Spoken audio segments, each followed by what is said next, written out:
Do you feel that in a time when we are more connected than ever, we are drifting away from real human connections, especially to ourselves? I do. Hi, I'm Leticia Latino, and I want to invite you to join me and my very inspiring guests in exploring ways to reconnect to your essence, to your definite purpose, to what makes you tick.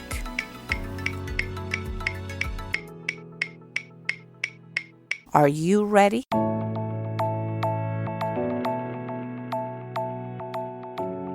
Hello and welcome to a new episode of Back to Basics, Reconnecting to the Essence of You.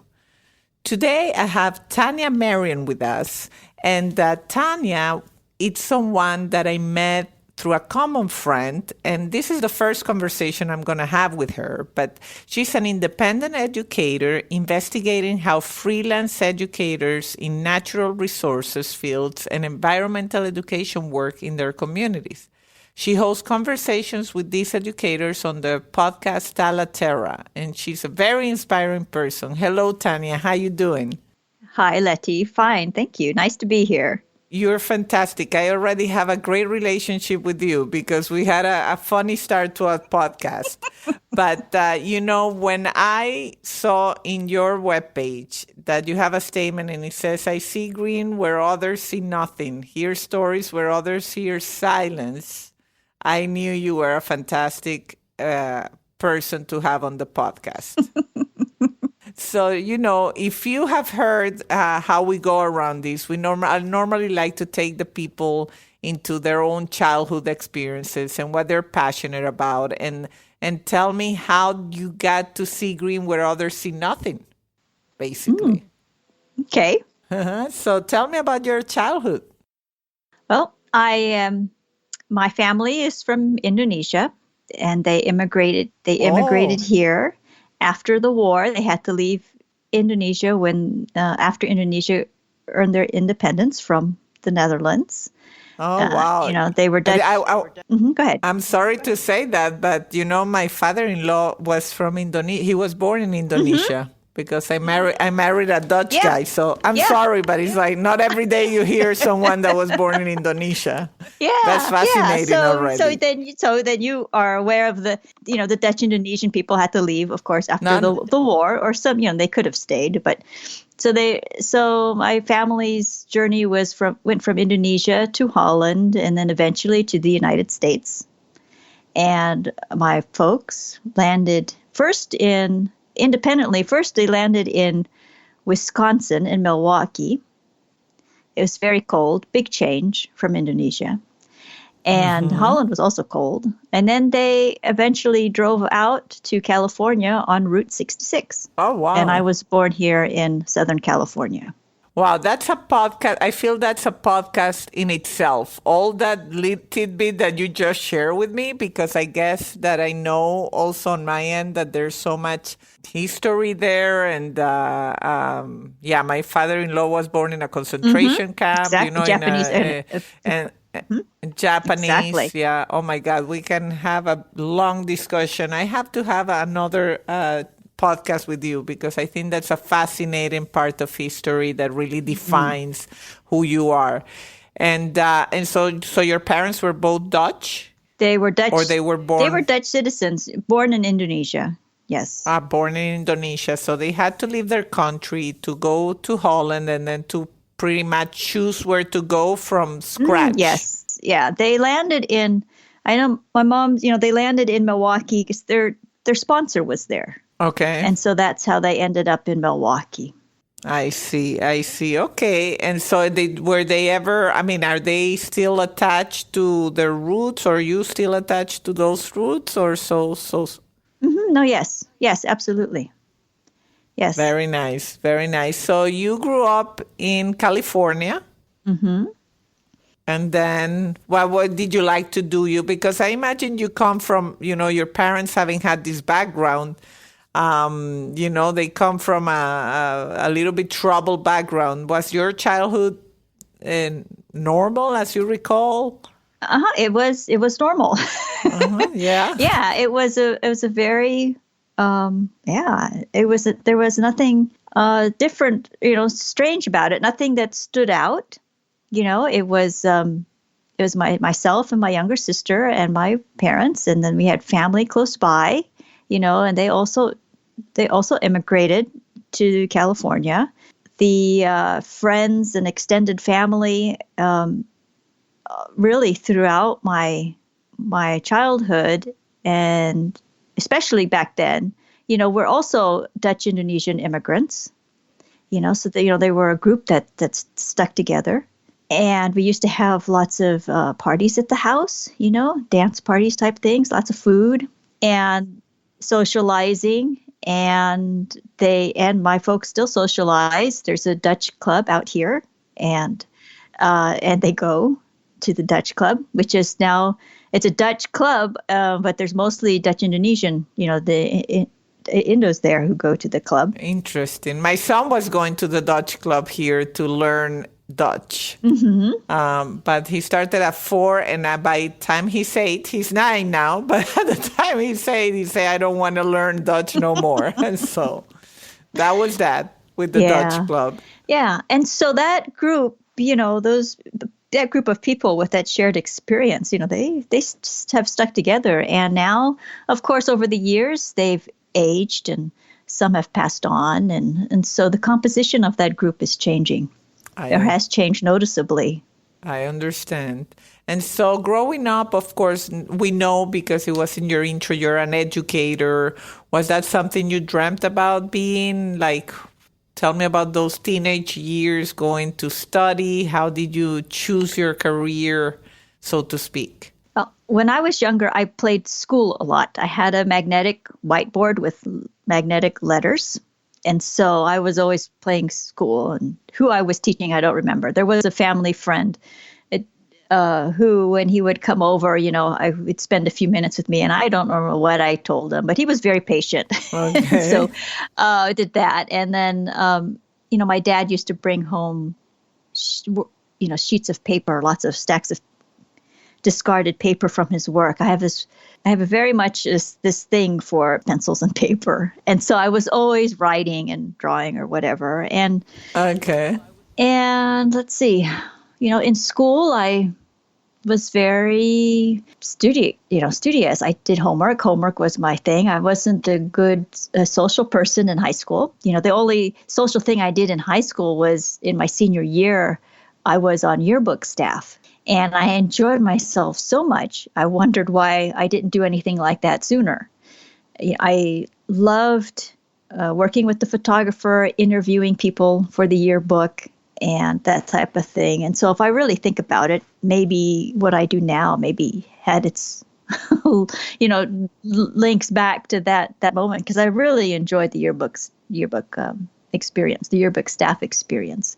And other than that, it was just school and homework. And so when you chose a career, do you feel like that was an easy? Because, when I do this podcast and people tell me what they enjoyed doing as a child, I sometimes say, oh my God, and you ended up here, but you like to do that. And it's like such a big difference, right? But for you, it seems like, you kind of visualize it since a very young age, that what you liked. And so would that career path that you chose to follow do you think, simpler than for people? Or I think it was simpler. And I had probably my best college experience happened at the community college. And I had really good teachers at the community college. And I used to work in a zoology lab at my community college and take care of the animals. And I used to take the animals to classrooms from the local school districts and do presentations, a type of naturalist in the classroom type presentation. And so, teaching or that type of, sharing and engaging with people really goes back, that far. And then because my experience at the community college level was so positive and I enjoyed it so much, that was my objective, was to teach at the community college. And so, went through grad school, and then, taught during grad school, of course, 101 lab, and my thesis project involved teaching as well. And, then I spent a short bit of time working as adjunct faculty, biology, but then I became a grumpy adjunct, and I stopped doing that. I knew, that wasn't the right disposition to have in a classroom, and so I stopped doing that. And then I explored other interests, the things that I was gravitated to naturally during spring break or winter break when I wasn't writing labs and grading papers and all that. And, and so one of the things that I spent a lot of time doing was taking classes at the culinary school. I took a series of classes for the home chef that mirrored the classes for the professional chefs. And so when they would have, say, the guest speaker for the week would be the person who molds and, is a master of chocolate, we got to interact and learn from that same person on that same week. So I spent a lot of time doing that, and I loved that. That was really my thing, and I really enjoyed it. However, I never considered it as a career option at that point because their hours are not my hours. I'm not a night person. I'm very much a morning person. And, so that schedule wouldn't have worked out at all. And then from there, one day my mom said, there's this class in botanical illustration at the Arboretum. You want to take it? And I took it, and things clicked, and I realized all the things I had around me that were related to botanical illustration or natural history art, a book about women illustrators. And that was the beginning of my previous endeavor, which involved plant-based education and connecting artists, naturalists, and educators so they can learn about each other's work. But then I did that for many years, and then that ran its course. And I began to explore first, ways to change up what I was doing. And then, eventually realized I needed to let it go. And so I let it go and started exploring something that had been floating in my mind for also a while, for a few years, which is my current project, which is, the people who I meet at events who do what I do, the independent educators, the freelancers who do community events and teach workshops or, provide some service, out there in their communities. What do they do and who are they? And so I launched this project. I shut down my previous endeavor, and took the alt MBA and never looked back. I love that, and we'll definitely talk about the alt MBA. But one thing that I made a note about, it's that fascinated me already, is when you say, when I became a grumpy adjunct, I knew I had to change. And I think that's fascinating because I think that happens to a lot of people, and most of us don't realize it. Like when we become someone that we know we are not, but we just let it be. And I see it in myself, I see it in friends. Sometimes there's certain periods where you say, who is this person? Like don't recognize myself. And the fact that you took control at that point and you recognize it and identified it and say some things need to change and acted upon that, I definitely think that's one of the key to happiness in life, is when you can do that and have the courage to act upon it. Because I think some people know it, they just don't have the courage to act upon it. And that's part of the purpose of this, and I've said it many times for anybody out there that has been loyal enough to listen to several episodes, but I'm now at you're going to be episode 31, and I'm already shocked that I'm starting to get people telling me, because of this person, what was the name of this woman that told the story? Even Maria, Maria from Maria Senidu, also from all the Alt MBA. I had already like 3 people telling me that her episode, and I have to write her a note telling her that is already prompting change in their lives. So I'm sure that yours will do the same, because I think a lot of people out there can relate to having that grumpiness in what they do when they go to work. and not wanting to deal with why I am grumpy. Mm-hmm. And so kudos to that. And then you took control after your, let's call it, second career change when you mentioned the Alt MBA, because you mentioned several times. And then I started exploring this and I started exploring that. So I think that's also has been something that has been critical for your life path, correct? Mm-hmm. Yes, absolutely. That curiosity to explore. Mm-hmm. Absolutely. And I know when I need to change something. Sometimes, and you give me credit for changing course, but that didn't happen right away. It lingered. I drug that out a little while because, that was what I went to school for. Why am I changing? Oh, just suck it up. This is just deal with it. And so after you go through all that, then I realized, no, this isn't it. Yeah. I need to change. Because I think people think that once you make a commitment to something, that's it. You have to spend your entire life with that career you chose when you were 18 or 19 and you had no clue what you wanted out of life. And I always say, if you get to live, like an average life, even if you make change at 50, you still have, let's say, 20 more years to enjoy, hopefully.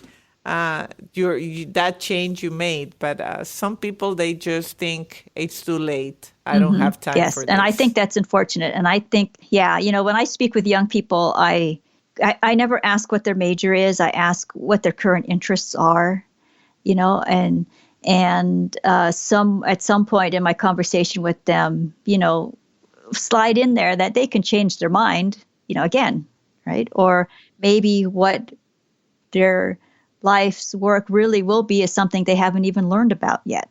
And because I think, yes, you want people to have, to enjoy college and to have a discipline in mind or, and all that, especially as parents. But I think sending somewhere in all of that back and forth, you send a message that that's your career for 40 years. And, I remember in high school, one of my teachers said that the time of having a career for 30 years is over. And this was in the 80s. This is in the early 80s.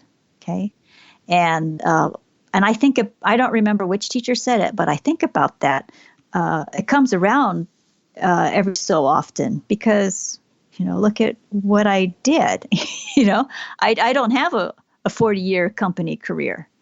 I didn't take that route. Outside of working for the local county for the pest detection, the ag department, that was my only 1 year office job. And I'm sure you've been, and I'm sure you've had a great life. And because people think, I need a paycheck. I need to, and sure, you need a paycheck. You need to live. You need to eat. But we need so much less than what we think we need.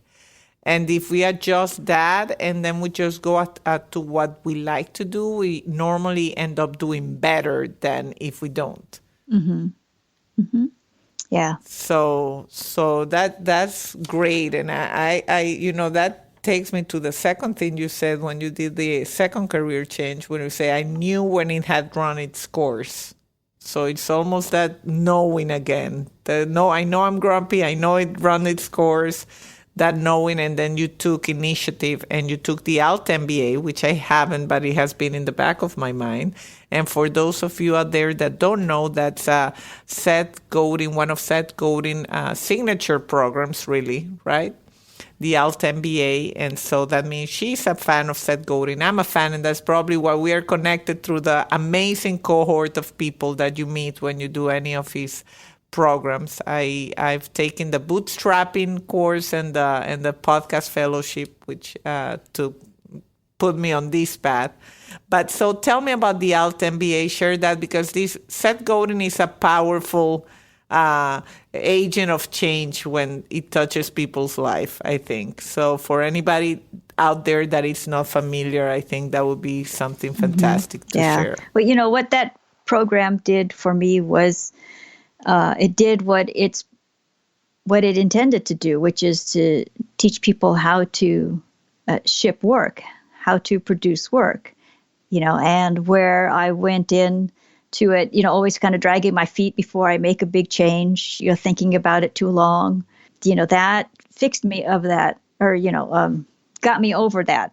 And so what that experience did was gave me a different posture. It gave me a different way of looking at my own behavior. It made me more self-aware. It made it easier for me to call myself out when I was hiding behind research, hiding behind writing, hiding behind, all these things that I always have done.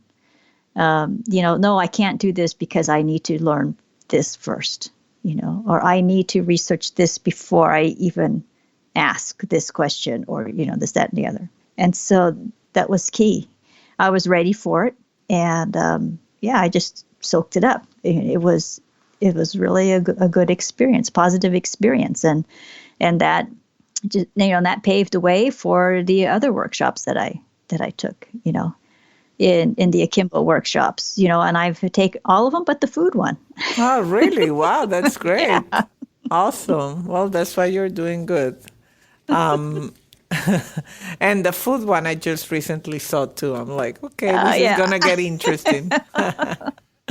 But, because I think what people don't understand, and you hit it on the nail, is a lot of it is about the interactions that you generate in those programs.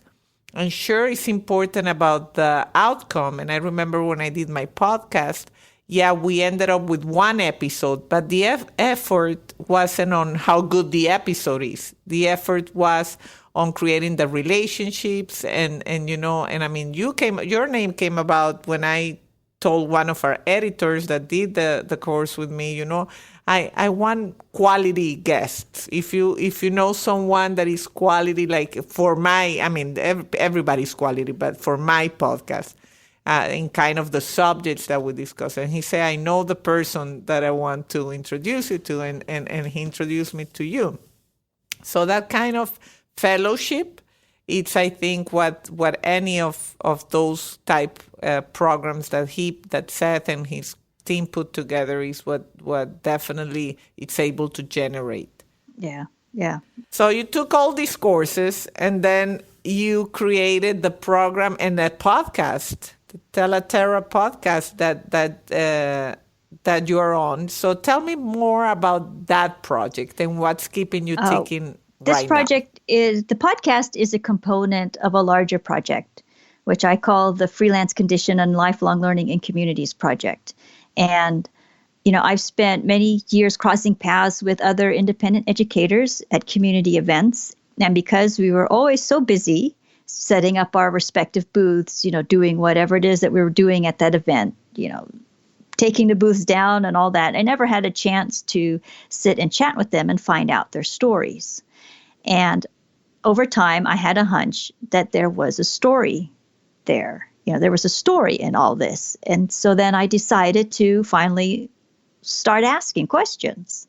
And that is, the impetus, the push, the nudge to do that came out of the Alt MBA. And so I, applied what I learned, right? And set a timeline and started doing things and started acting on things. And so I started this in, January of 2018.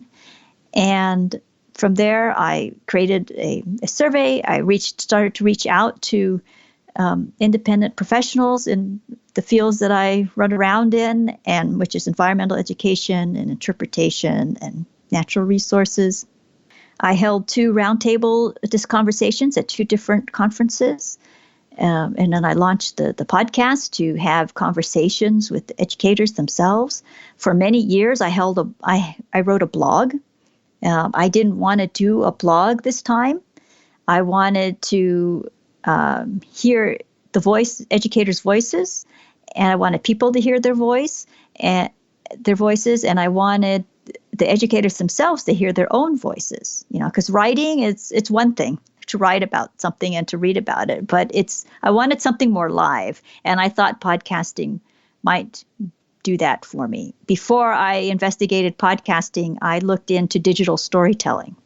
and took workshops with that. But then I explored podcasting, and I think this is the medium, the appropriate medium for what I'm doing. That's awesome. And so, and go ahead.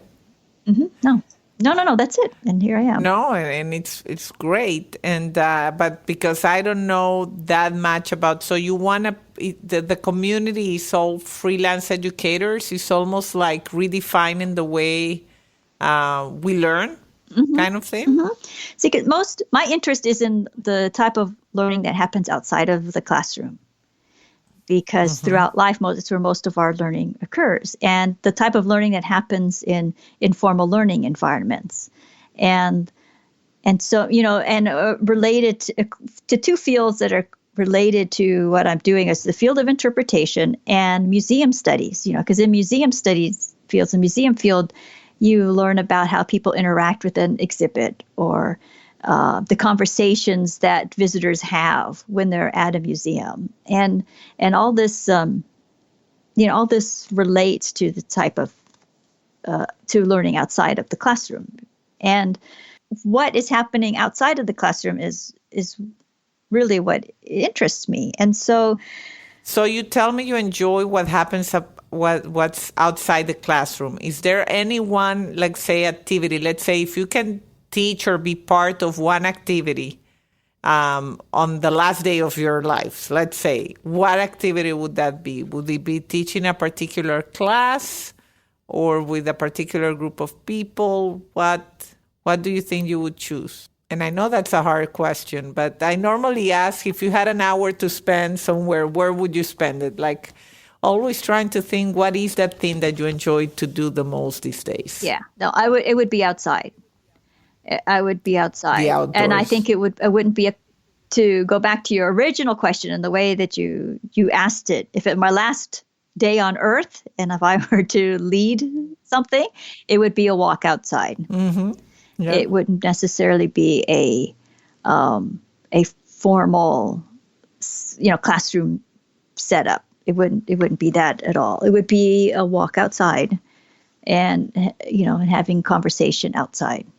When you ask what's, if I have an hour, a free hour in my day, it's outside. It's outside with my plants. The outdoors, basically. The outdoors, just something That's outdoors. Great. No, and it's always, most people, I think 95% of the people that I've interviewed so far have said something like that. A hike, the beach, the outdoors, something definitely that connects us with the nature.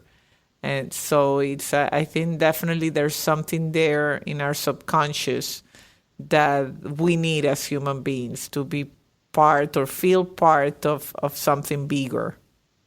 Do you have any bucket list items, something that you say, if I stop working, or if I had all the money in the world, or something like that, one of those? Oh, yes. I have one item on my list, and that is to go around the world with National Geographic on a private jet. They have that a tour like that every year, and I've been tracking it for I don't know how long. And of course, the price goes up a little bit every year, okay, just because, it has to. I mean, that's just the nature of things.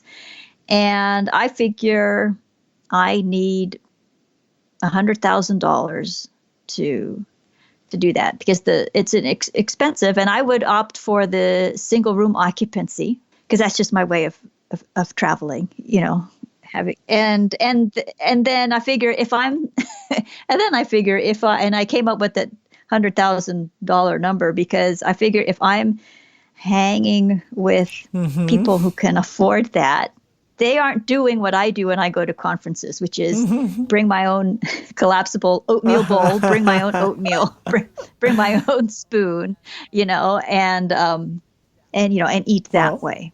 And plus, you don't know what you're going to see when you are in other parts of the world, and maybe having some backup funds might be a good thing, because you never know. No, but that's great. I think that I mean it's obviously it's a big item on a bucket list, but it's definitely not totally out of reach. I see. I Yeah. think Yeah.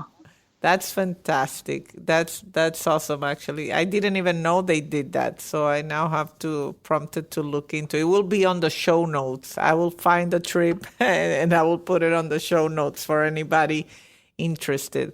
So, any final thoughts in terms of if someone out there is listening to this and you had like two, for what I understand, major career changes and you went one path and then you redefined that path.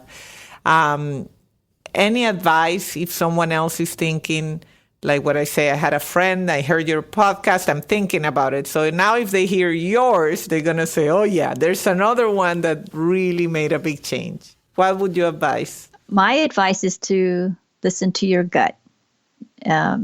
Your gut knows more than you do.